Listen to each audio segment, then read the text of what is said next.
యోబు గ్రంథం 1వ అధ్యాయం 10వ వచనాన్ని మనం ఒకసారి ధ్యానం చేసుకుందాం.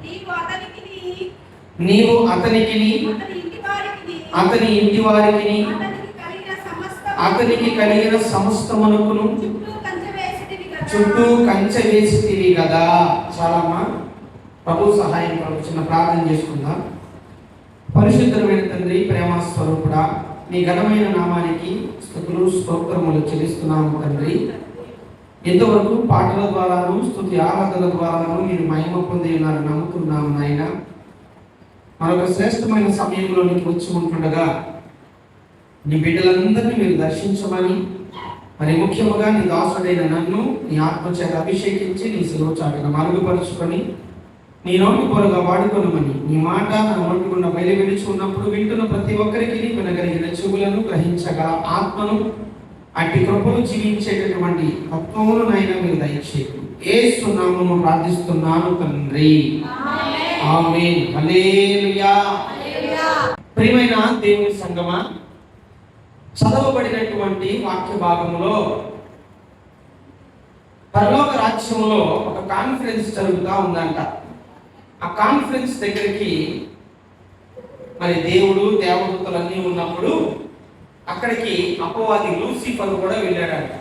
అలా వెళ్ళినప్పుడు దేవుడు లూసిఫర్తో మాట్లాడుతూ ఉంటాడు. ఏమంటాడంటే, ఎక్కడి నుంచి వచ్చావనంటే, భూమి అంతటా నేను తిరిగి వచ్చానని చెప్తే, అయితే అక్కడ నా సేవకుడైనటువంటి యోబు అక్కడ ఉన్నాడు, అతన్ని చూచావా అని అడిగితే అక్కడ అపవాది అంటూ ఉంటాడు, చూశాను అని చెప్తూ ఈ మాటలు చెప్తా ఉంటాడు. ఏమనంటే, నీవు అతనికి అతని ఇంటి వారికి అతనికి కలిగిన సమస్తమునకును చుట్టూ కంచె వేసితివి కదా. దేవునికి స్తోత్రం, హల్లెలూయా. అపవాది చెప్తా ఉన్నాడు ఏమని, అయ్యా యోబుని నేను చూశాను కానీ నేను ఏమీ చెయ్యలేకపోయాను. ఎందుకనంటే యోబు చుట్టూ నువ్వు ఏం వేశావు? కంచెను వేశావు. దేవునికి స్తోత్రం, హల్లెలూయా. ఎందుకు యోబు చుట్టూ దేవుడు కంచెను వేశాడు? ఈరోజు అదే మన సబ్జెక్ట్. ఎందుకు దేవుడు యోబు చుట్టూ, యోబుకు కలిగినటువంటి సమస్తము చుట్టూ కంచె వేశాడు? ఆ కంచెను ఎందు నిమిత్తం వేశాడు అనే విషయాన్ని మనం ఈరోజు తెలుసుకోవాలి. ప్రియమైన దేవుని బిడ్డలారా, ఈ కంచె మరి ఎవరో కాదు.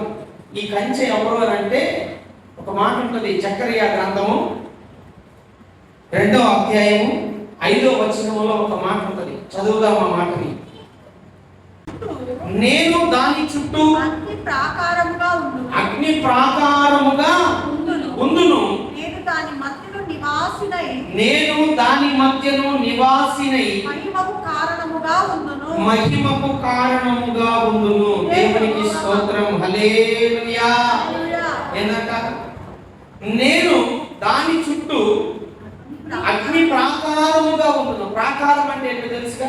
ప్రాకారం అంటే ఏంటిది? మనం ఇల్లు కట్టుకున్నప్పుడు, మనకి ఏదైనా స్థలం ఉన్నప్పుడు ఆ స్థలం చుట్టూ ఒక ఏం కట్టుకుంటామండి? బౌండరీ కట్టుకుంటాం, అవునా? అదే అన్నమాట. అంటే మన ఫెన్సింగ్ అంటారు, ఇంగ్లీష్లో ఫెన్సింగ్ అంటారు. అంటే దాన్ని దాటి ఎవరు కూడా లోపలికి రాలేదు. మన ప్రమేయం లేకుండా, మనం ఆహ్వానించబడకుండా ఎవరు దానిలోనికి రాలేదు. అయితే గమనించండి, ఇక్కడ దేవుడట ఎలా ఉన్నాడు అని అంటే, మనకి అగ్ని ప్రాకారము వలె ఉన్నాడు.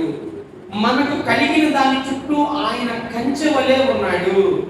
అయితే యోబు జీవితంలో ఆయన కంచెలాగా ఉన్నాడు కదా. ఈరోజు మన జీవితంలో కూడా ఆయన కంచెలాగా ఉండాలి అని అంటే మనం ఏం చేయాలి? ఇదొక ప్రశ్నకి జవాబు ఈరోజు మనం తెలుసుకుందాం. ఓకే, యోబు జీవితంలో ఎందుకని దేవుడు అగ్ని ప్రాకారము వలె, ఎందుకని కంచె వలె, ఎందుకని అపవాది యోబుని తాకడానికి కూడా సాహసము చేయలేనటువంటి స్థితిలో యోబు ఉన్నాడు అని అంటే, యోబు చుట్టూ దేవుడు ఏం వేశాడు? కంచె వేశాడు. ఎందుకు వేశాడు అని అంటే, యోబు ఎలాంటి వాడై ఉన్నాడో అందును బట్టి వేశాడండి. యోబు ఎలాంటి వాడంట? యోబు గ్రంథము 1వ అధ్యాయంలో ఉంటది. ఆ మాటను చదువుదాం. బూజు దేశమునందు యోబు అను ఒక మనుషుడు నేను, అతడు యథార్థవంతుడును న్యాయవంతుడునై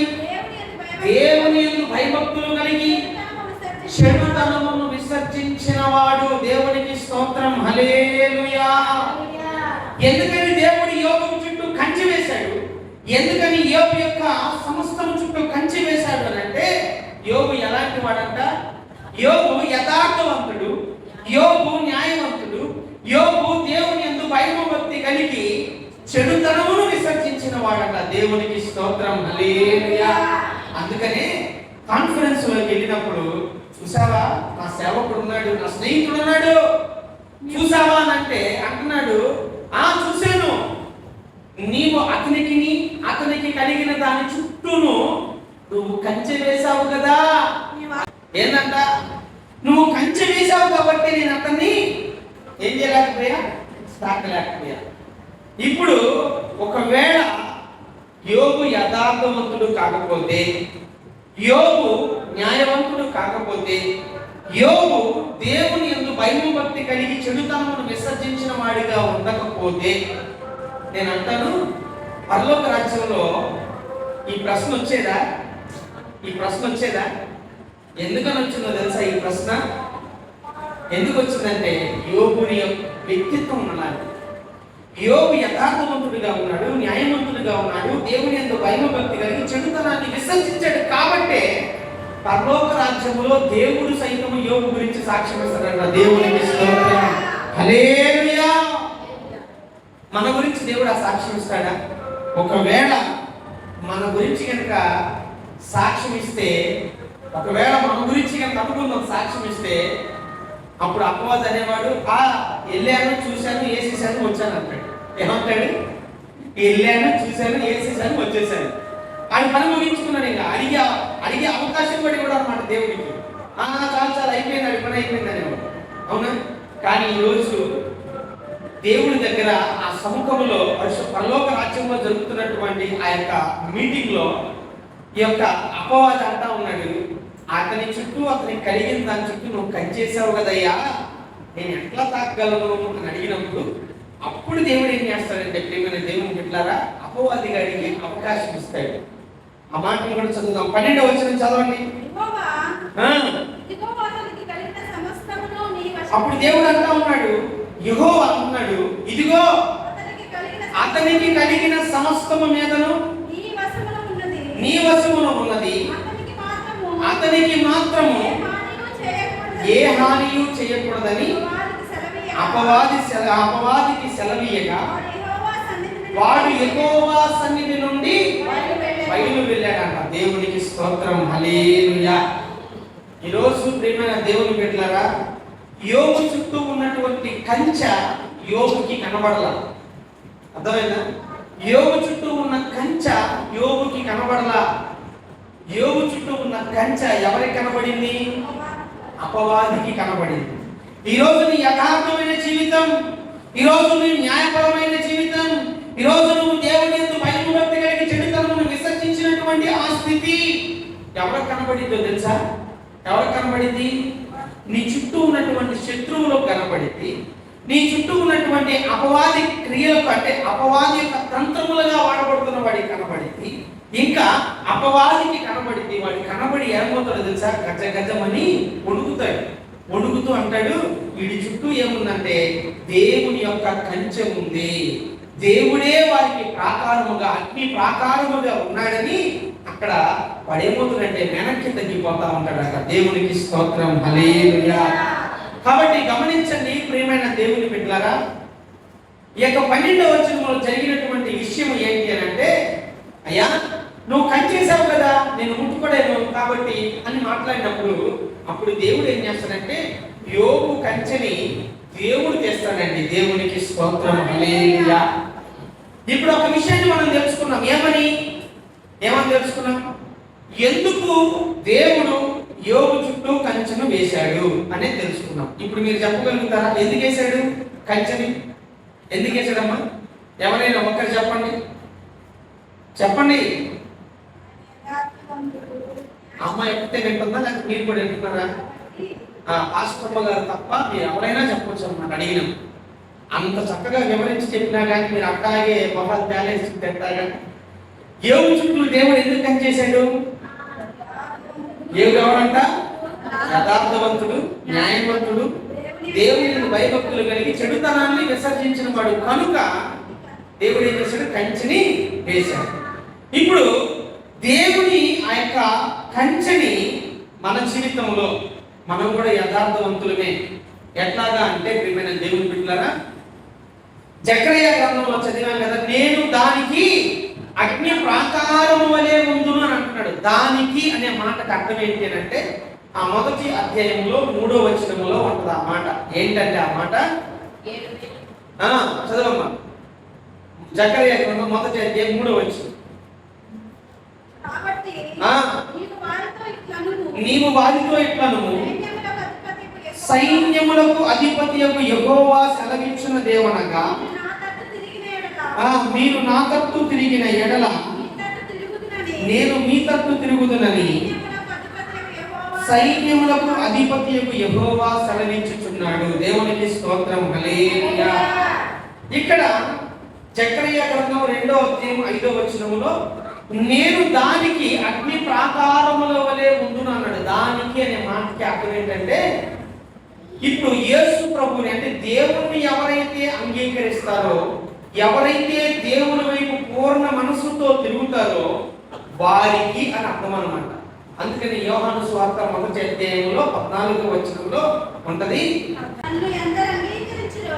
తన్ను ఎందరు అంగీకరించిరో వారికి అందరికీ అనగా తన నామమునందు విశ్వాసం ఉంచిన వారికి దేవుని పిల్లలగుటకు అధికారము అనుగ్రహించబడిను. అంటే దేవుని బిడ్డలకి, దేవుని వైపు తిరిగిన వారికి, దేవుని హృదయంలో అంగీకరించి నోటితో ఒప్పుకొని బాహాటముగా ప్రజలందరి ఎదుట, దేవుని ఎదుట, సంఘము ఎదుట బాప్తిస్మ కార్యక్రమం ఎవరైతే తీసుకుని సంఘములో చేర్చబడుతున్నారో వారికి అన్నమాట. దానికి అనే మాటకి మొట్టమొదటి అర్థం ఏంటి అంటే, దేవుని ప్రజలైన వారికి దేవుడు ఎలా ఉంటాడంట?